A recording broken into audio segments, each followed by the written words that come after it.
नमस्कार, डेली 24 भारत देख रहे हैं आप। मैं हूं आपके साथ अनीता शर्मा और शुरुआत करते हैं देश दुनिया की बड़ी खबरों से। असम के मुख्यमंत्री हेमंता बिश्व शर्मा ने मैसी के कार्यक्रम में मची अफरा तफरी को लेकर पश्चिम बंगाल की मुख्यमंत्री ममता बनर्जी पर कड़ा हमला बोला है। उन्होंने कहा कि भीड़ नियंत्रण में नाकामी के लिए बंगाल सरकार जिम्मेदार है और इस मामले में ममता बनर्जी की गिरफ्तारी होनी चाहिए। इसके साथ ही उन्होंने कहा कि बंगाल में वीआईपी संस्कृति पर भी सवाल उठाए और गृह मंत्री होने के नाते ममता बनर्जी को इस पूरे घटनाक्रम की जिम्मेदारी की बात लेनी चाहिए। हल्द्वानी में शनिवार को कब्जा हटाने पहुंची नगर निगम और राजस्व विभाग की संयुक्त टीम को भारी विरोध और हंगामा का सामना करना पड़ा। प्रदर्शन कर रहे लोगों ने पथराव किया, जिससे बुलडोजर का शीशा टूट गया और हालात बिगड़ता देखकर कार्रवाई रोक दी गई और सरकारी टीम को बिना कब्जा हटाए लौटना पड़ा। खाली कराई गई जमीन पर हाईटेक शौचालय बनाने की योजना थी और इस मामले में क्रियाशाला के बीच सड़क किनारे स्थित एक खाली भूखंड है, जहां पर 2 अस्थायी दुकानें बनाई गई थी। नगर निगम के मुताबिक ये जमीन राजस्व और सिंचाई विभाग की है। क्षेत्र में भीड़ अधिक होने के कारण लंबे समय से ये हाईटेक शौचालय की मांग की जा रही थी और प्रस्ताव स्वीकृत होने के बाद से कब्जा हटाने का फैसला लिया गया था। और खबरों में आगे बढ़ते हैं और खबर निकलकर सामने आई कि अंतर्राष्ट्रीय साइबर ठगी का भंडाफोड़ किया गया है और सीबीआई ने आरोपियों पर दाखिल चार्जशीट किया है और चीनी नागरिकों समेत 17 लोगों पर बड़ी कार्रवाई की गई है। सीबीआई ने अंतर्राष्ट्रीय साइबर ठगी के बड़े मामले में 17 लोगों के खिलाफ आरोप पत्र दाखिल किया है, जिसमें 4 चीनी नागरिक शामिल है और जिसके बाद से कई कंपनियों भी इस मामले में आरोपी बनाए गए हैं और इस सभी पर शेल कंपनी के जरिए ऑनलाइन 1000 करोड़ रुपए से ज्यादा के साइबर धोखाधड़ी करने का आरोप लगाया गया है। सीबीआई के मुताबिक इस अंतर्राष्ट्रीय साइबर फ्रॉड नेटवर्क का खुलासा अक्टूबर में हुआ था और जांच में सामने आया कि एक संगठित गिरोह जो अलग अलग तरह के ऑनलाइन ठगी को अंजाम दे रहा था और इसमें कई युवकों को बहला फुसलाकर निवेश की योजना के नाम पर लोगों से ठगी की जा रही थी। जांच एजेंसियों के अंतिम रिपोर्ट में बताया गया है कि अवैध रूप से कमाए गए पैसों को 111 सेल कंपनियों के माध्यम से अलग अलग बैंक खातों में जमा कराया गया था और करीब 1000 करोड़ रुपए का लेन देन का मामला सामने आया और ऐसे में सीबीआई ने बड़ी कार्रवाई करते हुए फिलहाल इस घोटाले को उजागर किया है। अंतर्राष्ट्रीय साइबर ठगी का ये पूरा मामला बताया जा रहा है। भारत और पाकिस्तान के बीच अंडर 19 एशिया कप का मुकाबला दुबई के आईसीसी एकेडमी मैदान में जारी है और टीम इंडिया की कप्तानी आयुष कर रहे हैं, जबकि पाकिस्तान की कप्तानी फरहान यूसुफ कर रहे हैं। और इस मैच में भारत ने पहले बल्लेबाजी करते हुए 240 रन बनाए और जवाब में पाकिस्तान की पारी की शुरुआत टीम इंडिया के गेंदबाज दीपेश ने की और जबरदस्त तरीके से ओपनिंग की गई। उन्होंने अपने दोनों ओवर में एक विकेट हासिल किए और पहले उन्होंने समीर को कैच आउट किया, जिसके बाद से 20 गेंदों में केवल 9 रन ही बनाया और इसके बाद से अली हसन को विकेट कीपर के हाथों से कैच कराया, जो कि खाता भी नहीं खोल पाए थे। और इस समय पाकिस्तान की पारी जो है 11 ओवर में 2 विकेट के नुकसान पर 25 रन हुए हैं और क्रीज पर उस्मान खान और अहमद हुसैन मौके पर वहां पर मौजूद हैं। जम्मू कश्मीर के पुंछ जिले में नियंत्रण रेखा यानी कि एलओसी के किरनी सेक्टर में 26 जनवरी को 105 फुट ऊंचा तिरंगा फहराया जाएगा। शनिवार की सेना ने व्यू पॉइंट पर राष्ट्रीय ध्वज स्थापित करने के लिए निर्माण कार्य शुरू कर दिया है और इस अवसर पर पुंछ ब्रिगेड और बनवत बाटलिन ने एक कार्यक्रम आयोजित किया, जिसमें ग्रामीण सैन्य और प्रशासनिक अधिकारियों के साथ पंचायत प्रतिनिधित्व ने भाग लिया। कार्यक्रम की अध्यक्षता बटालियन के कमांडो ऑफिसर कर्नल ने किया और मुख्य अतिथि के रूप में सेना की 25वीं डिवीजन के GOC major general Kaushik Mukherjee और उनकी धर्मपत्नी मौके पर मौजूद रहे। इसके अलावा ब्रिगेड कमांडर ने सचिव सचिंद्र जोशी और डीसी अशोक कुमार वर्मा भी उपस्थित रहे और इस दौरान अब यहां पर 26 जनवरी को झंडा फहराने का कार्यक्रम है। सैन्य अधिकारियों ने बताया कि तिरंगा लगाने के साथ ही उनसे आसपास के पार्कों और पर्यटक स्थलों का निर्माण भी होगा, जिसके साथ ही पर्यटकों को बढ़ावा मिलेगा और इससे न सिर्फ राष्ट्रीय गौरव का अनुभव होगा बल्कि क्षेत्र में पर्यटक को भी बढ़ावा मिलेगा। गोवा में हुए भीषण अग्निकांड के बाद से बता दें कि 6 दिसंबर को भयंकर अग्निकांड हुआ था, जिसने पूरे देश को हिलाकर रख दिया था, जिसमें 25 लोगों की जान चली गई थी। और इस मामले की जांच के लिए गोवा सरकार ने एक विशेष समिति गठित की है। जिला मजिस्ट्रेट अंकित यादव की अध्यक्षता में इस समिति ने नाइट क्लब के जमीन के असली मालिक यानी कि प्रदीप को प्रदीप और सरपंच रोशन रेडकर से पूछताछ की है। ओमकार को शनिवार दोपहर 3:30 बजे बुलाकर रात 10:30 बजे तक लगातार पूछताछ की गई। उनके वकील ने इसे बहुत ही गहन और कड़ा कहा है। सरपंच ने भी जांचकर्ताओं के सवालों के जवाब दिए हैं। रेडकर पहले ही इस मामले में अग्रिम जमानत पर चल रहे हैं और इसी बीच गोवा पुलिस ने क्लब के 5 मैनेजर और कर्मचारियों को गिरफ्तार किया है। क्लब के मालिक गौरव और सौरभ लूथरा फिलहाल थाईलैंड पुलिस की हिरासत में है, क्योंकि वो देश छोड़कर भाग चुके हैं। और ऐसे में राज्य सरकार ने अन्य नाइट क्लबों की सुरक्षा जांच भी तेज कर दी है और इसी क्रम में गोवा में लोकप्रिय क्लब कैफे CO2 गोवा को सील कर दिया गया है और इसके साथ ही बार के फायर विभाग के NOC रद्द कर दिया गया और जांच में पाया गया है कि कैफे CO2 के पास फायर सेफ्टी प्रमाण पत्र नहीं था और उनकी संरक्षा भी सुरक्षित नहीं है। और ऐसे में अब दोनों जो लूथरा भाई हैं उनको भारत लाने की लगातार कोशिशें तेज हो गई हैं। अमेरिका के ब्राउन विश्वविद्यालय में फाइनल परीक्षाओं के दौरान एक काले कपड़े पहने व्यक्ति ने गोलीबारी कर 2 लोगों की जान ले ली और 8 अन्य को घायल कर दिया। पुलिस ने पूरे कैंपस और आसपास के इलाकों में तलाशी अभियान शुरू कर दिया है और हमलावरों की तलाश जारी है। इसके साथ ही रोड आइसलैंड के अधिकारियों ने नागरिकों से घरों में रहने की चेतावनी दी और घायलों को अस्पताल में भर्ती कराया है। पुलिस के उप प्रमुख टिमोथी ओ ने बताया है कि हमलावर पुरुष थे और उनके काले कपड़ों के रंग थे और उन्होंने आखिरी बार इंजीनियर बिल्डिंग से बाहर जाते हुए देखा गया था, तो वहीं हमला हुआ था। और एक कानूनी परिवर्तन अधिकारी ने बताया कि हमलावरों ने ड्रैगन का इस्तेमाल किया। परिषद में सुरक्षा बलों ने घंटों तक इमारत और आसपास के क्षेत्रों में सर्चिंग की ताकि किसी भी संभावित खतरे को रोका जा सके। केरल में शनिवार को हुए स्थानीय निकाय चुनाव के नतीजों ने 2026 के विधानसभा चुनाव से पहले ही राज्य की राजनीतिक तस्वीर को स्पष्ट कर दिया है।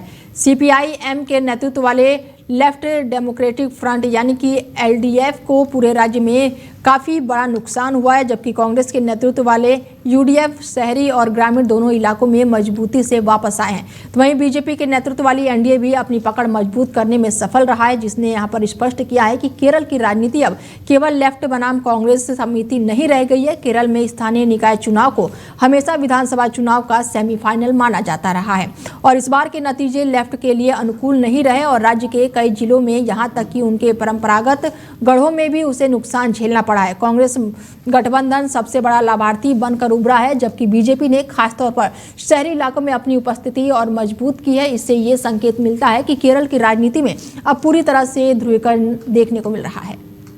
यूपी बीजेपी के नए अध्यक्ष पंकज चौधरी बन गए हैं। CM योगी आदित्यनाथ और पीयूष गोयल मौके पर मौजूद रहे। बड़ी जानकारी आपको दे दें कि केंद्रीय मंत्री और महाराजगंज से 7 बार के सांसद पंकज चौधरी को रविवार को उत्तर प्रदेश बीजेपी का नया प्रदेश अध्यक्ष नियुक्त किया गया और इस ऐलान की औपचारिक घोषणा केंद्रीय मंत्री और यूपी चुनाव प्रभारी पीयूष गोयल ने मुख्यमंत्री योगी आदित्यनाथ की मौजूदगी में लखनऊ में पार्टी कार्यालय में आयोजित एक कार्यक्रम के दौरान की। कार्यक्रम की शुरुआत शंखनाद और डमरू के साथ हुआ और इसके बाद से पंकज चौधरी को नया प्रदेश अध्यक्ष के रूप में पदभार ग्रहण कराया गया और इस अवसर पर निवर्तमान प्रदेश अध्यक्ष भूपेंद्र सिंह ने पार्टी का झंडा पंकज चौधरी को सौंपा। मुख्यमंत्री योगी आदित्यनाथ, केंद्रीय चुनाव प्रभारी पीयूष गोयल, उप मुख्यमंत्री केशव प्रसाद मौर्य और ब्रजेश पाठक सहित यूपी बीजेपी के कई वरिष्ठ नेता कार्यक्रम में मौजूद रहे। पदभार ग्रहण करने के बाद पंकज चौधरी मंच पर आए और जहां पर पार्टी के वरिष्ठ नेताओं से उन्होंने बधाई दी। दिल्ली के रामलीला मैदान में आयोजित कांग्रेस की रैली में प्रधानमंत्री नरेंद्र मोदी के खिलाफ विवादित नारे लगाए जाने के मामले सामने आए हैं और इस घटना के बाद से सियासी तापमान अब बढ़ गया और सोशल मीडिया पर इसका वीडियो तेजी से वायरल हो रहा है। बीजेपी ने इस नारे की कड़ी निंदा की है और इसे प्रधानमंत्री का अपमान बताते हुए कांग्रेस पर हमला बोला है। पार्टी का कहना है कि कांग्रेस का असली एजेंडा पीएम मोदी को सत्ता से हटाना है। बीजेपी नेताओं ने कहा है कि इस प्रकार के नारे लोकतांत्रिक मर्यादाओं के खिलाफ है और इससे राजनीतिक विवाद और बढ़ सकता है। वहीं कांग्रेस का इस मामले में कोई भी अधिकारित बयान अभी तक सामने नहीं आया। सोशल मीडिया पर वायरल वीडियो में देखा जा सकता है कि रैली में कुछ कार्यकर्ताओं द्वारा प्रधानमंत्री के खिलाफ नारे लगाए गए और ये मामला आगामी राजनीतिक बहसों में भी चर्चा का विषय बन सकता है। हिमाचल प्रदेश में एक नाबालिग लड़की के अपहरण और दुष्कर्म का गंभीर मामला सामने आया है। स्थानीय अधिकारियों के अनुसार 3 आरोपियों ने कथित रूप से लड़की का अपहरण किया और उसके साथ दुष्कर्म किया। पुलिस ने इस मामले में तुरंत कार्रवाई करते हुए मामला दर्ज कर जांच पड़ताल शुरू कर दी और इस तरह शिमला जिले के चिड़गांवा क्षेत्र में भी एक नाबालिग छात्रा से दुष्कर्म का मामला सामने आया है। पीड़ित गर्भवती होने की स्थिति में है और पुलिस ने आरोपी युवक के खिलाफ मामला दर्ज कर जांच पड़ताल शुरू कर दी है। अधिकारियों ने लोगों से एक मामले में सतर्क रहने और संदिग्ध गतिविधियों की सूचना तुरंत पुलिस को देने का आग्रह किया है। पुलिस ने आश्वासन दिया है कि दोनों मामलों में जल्द ही दोषियों को न्यायालय के कटघरे में सामने लाया जाएगा।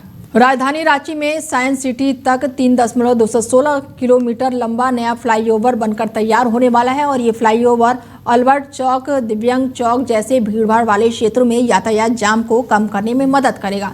विशेष रूप से रामगढ़ और हजारीबाग की ओर से आने वाले वाहनों के लिए ये फ्लाईओवर बड़ी राहत साबित होगा। इससे न केवल यातायात सुगम होगा बल्कि राजधानी के मुख्य मार्गों पर दबाव भी कम होगा। अधिकारियों ने बताया कि निर्माण कार्य शुरू हो चुका है और फ्लाईओवर पूरा होने के बाद शहर में आवागमन और परिवहन को स्थिति में काफी सुधार मिलेगा।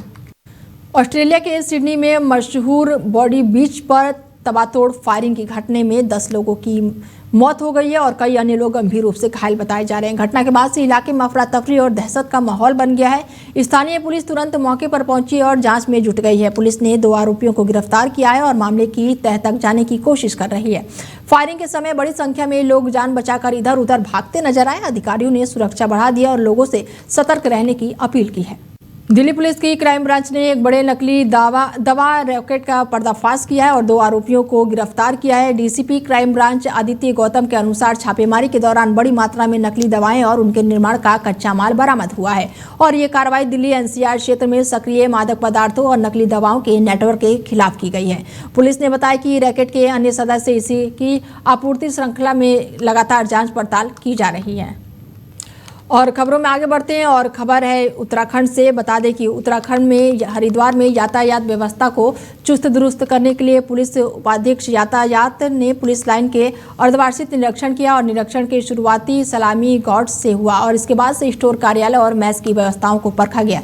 सीओ यातायात ने अभिलेखों और सीज वाहनों को मिलने का व्यवस्था की बारीकी से जांच पड़ताल की। साफ सफाई, अनुशासन और बेहतर रखरखाव देखकर स्टोर और मेस की जमकर तारीफ की। निरीक्षण के बाद से अधिकारियों और कर्मचारियों की बैठक को लेकर उनकी समस्याएं सुनी गई और कई मुद्दों पर तुरंत समाधान की बात भी कही गई। ड्यूटी और यातायात संचालकों को लेकर साफ संदेश भी दिया गया और साथ ही ईमानदारी और मेहनत की पहचान भी बनी। बता दें कि निरीक्षण में यातायात पुलिस का मनोबल और जिम्मेदारी दोनों मजबूत हुए हैं।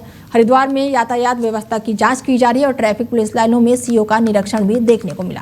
हाँ देखिए, ये सब रूटीन में होता है। पहले हम क्वार्टरली, फिर हाफ ईयरली और फिर सालाना निरीक्षण होते रहते हैं और वो सभी अधिकारियों द्वारा, गजेटेड अधिकारियों द्वारा की जाती है। तो मेरा अर्धवार्षिक निरीक्षण था हमारा सीपीयू और पुलिस यातायात पुलिस लाइन का, तो उसी का निरीक्षण कल मेरे द्वारा किया गया था। ये वैसे तो कार्य करने होता है, उसका पीछे उद्देश्य होता है कि जो सरकारी संपत्ति है उसका भौतिक सत्यापन कर लिया जाए। कोई इस तरह का निष्प्रयोग सामान होता है उसका डिस्पोजल कर दिया जाए और कोई कर्मचारियों का सम्मेलन करके उनकी समस्याएं तो उनको दुरुस्त किया जाए। तो उसका ये होता है कि इस बहाने साफ सफाई सब अच्छा, रख रखाव सरकारी संपत्ति का ही सब हो जाता है। जो लावारिस या इस तरह के जो बाल खाने में दाखिल हैं वाहन, उनका डिस्पोजल है, क्या प्रक्रिया उसमें अपनाई जानी है। हरिद्वार जिले में सेलमपुर और दत्तूपुर क्षेत्र में अवैध तरीके से संचालित हो रहे कबाड़ के गोदामों और कच्चे मालों के कारखानों को लेकर प्रशासन अब सख्त हो चुका है। बता दें कि उप जिलाधिकारी ने मामले की गंभीरता को देखते हुए तत्काल कार्रवाई शुरू कर दी है। बता दें कि जांच को लेकर लगातार जिला प्रशासन, दमकल विभाग और अन्य संबंधित अधिकारियों को एक ज्वाइंट टीम बनाई गई है जो कि संयुक्त रूप से मौके का निरीक्षण करेगी। टीम ये जांच करेगी कि मानकों का उल्लंघन करे या गोदाम आबादी के बीच चल रहा है और इसके बाद से तय नियमों के अनुसार सख्त कार्रवाई की जाएगी। और इसी बीच मुख्य अग्निशमन अधिकारी ने भी स्पष्ट कहा है कि इलाके में चल रहे प्लास्टिक के कबाड़ गोदामों को विस्तृत जाँच की जाए। उन्होंने आश्वासन दिया कि यदि कहीं भी मानकों का उल्लंघन पाया गया तो संबंधित संचालकों के खिलाफ तुरंत कार्रवाई होगी और लगातार बढ़ते प्रदूषण और आगजनी की घटनाओं को देखते हुए प्रशासन की संयुक्त टीम है क्षेत्रवासियों को बड़ी राहत देने वाली ये खबर मानी जा रही है। बड़ा कारोबार चल रहा है, जो क्या इसके लिए कुछ इस तरह कदम उठाए? इसमें हम लोग एक ज्वाइंट टीम बना रहे हैं जिसमें HRDA और कमर्शियल टैक्स डिपार्टमेंट के लोग भी होंगे और इसमें संयुक्त रूप से एक बार जांच कर लेते हैं कि वास्तव में इनके पास क्या मानक है, किन मानकों के अनुसार इन लोगों ने लाइसेंस लिए हुए हैं और कैसे यहाँ पे कार्य कर रहे हैं, इसकी जांच करवा ली जाएगी और अगर मानक सही नहीं होंगे तो उस पर फिर नियमानुसार कार्रवाई की जाएगी। इसमें फायर सेफ्टी डिपार्टमेंट को भी हम इन्वॉल्व करेंगे और उनके अनुसार भी देखेंगे कि ये मानक पे सही काम कर रहे हैं नहीं कर रहे हैं, तो FSO को भी इसमें टीम में शामिल करेंगे। पूर्व का मुझे नहीं पता है पिछली बार क्या हुआ था, लेकिन अभी जो कार्रवाई होगी हम लोग जो भी अगर उसमें लैप्सेस पाए जाएंगे तो जो भी नियम में होगा वो कार्रवाई उन पर की जाएगी। ये तथ्य जो है चेक कराने के बाद ही पता चलेगा और इसमें हमने लेटर जारी कर रहे हैं ताकि सारे उस क्षेत्र के जो भी इस तरह की गतिविधियां चल रही हैं उनको चेक करवाया जाए, उनकी सूची तैयार करवाई जाए, जिनके खिलाफ जिन पे NOC नहीं हो और उचित अग्निशमन व्यवस्था नहीं हो तो उनके खिलाफ उचित वैधानिक कार्रवाई की जाएगी। उसके लिए उनको क्षेत्र से हटाया भी जा सकता है। ये चीज़ें जो है मान लो प्रशासन को देंगे तो वो लोग जो है जो भी उचित होगा जो है। राष्ट्रीय लोक अदालत के मौके पर नरेंद्र नगर कोर्ट के न्यायिक मजिस्ट्रेट श्रेयस गुप्ता की अदालत में विभिन्न मामलों में संबंधित 214 वादों का निस्तारण किया गया और इन वादों के निस्तारण में लगभग 13 लाख की वसूली की गई। वादी और प्रतिवादियों में इस बात को लेकर बड़ी खुशी थी कि लोक अदालत में आपसी सुलहनामा लेकर तुरंत ही सस्ता न्याय मिल गया है और सालों से कोर्ट के चक्कर काटने से वो बच गए हैं और आपसी भाईचारा और मजबूत हुआ है।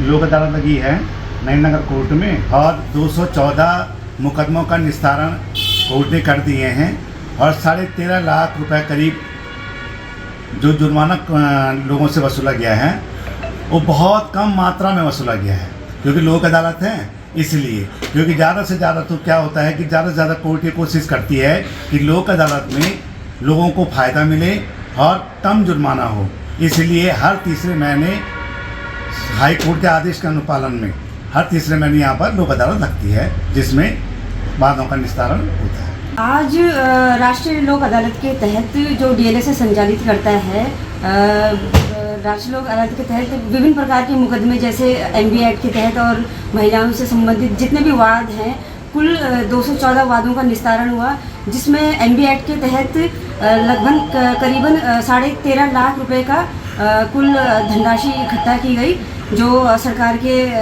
कोषागार में गई, जिससे बहुत से वादों का निस्तारण हुआ और ऐसे ही लोग अभी भी आ रहे हैं और अपने चालानों का निस्तारण करवा रहे हैं जो काफ़ी कम दामों में और कम दामों के तहत भुगत रहे हैं और जैसे RC DL दिखा के।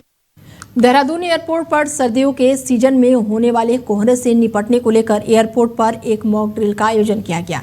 कोहरे के कारण एयरपोर्ट पर दिखना कम हो जाता है और कम दिखने के कारण कई बार उड़ानों को डाइवर्ट या फिर रद्द करना पड़ता है। कोहरे को ध्यान में रखते हुए देहरादून एयरपोर्ट पर सभी प्रमुख हितधारकों ने ड्राई रन आयोजित किया, जिससे कम दिखने की स्थिति में हवाई परिचालन सुचारू और यात्रियों की सुविधा सुनिश्चित की जा सके। ड्राई रन में एयरपोर्ट प्रचालन ATC, मौसम विभाग और इंजीनियर कमिश्नर और साथ ही यहां पर एयरलाइंस, राज्य पुलिस और अपनी तैयारियों को परखा गया और ड्राई रन के उद्देश्य तैयारी और आकस्मिक व्यवस्थाओं को निरीक्षण करना है। फिलहाल बुलेटिन में मेरे साथ इतना ही, दीजिए इजाजत, नमस्कार।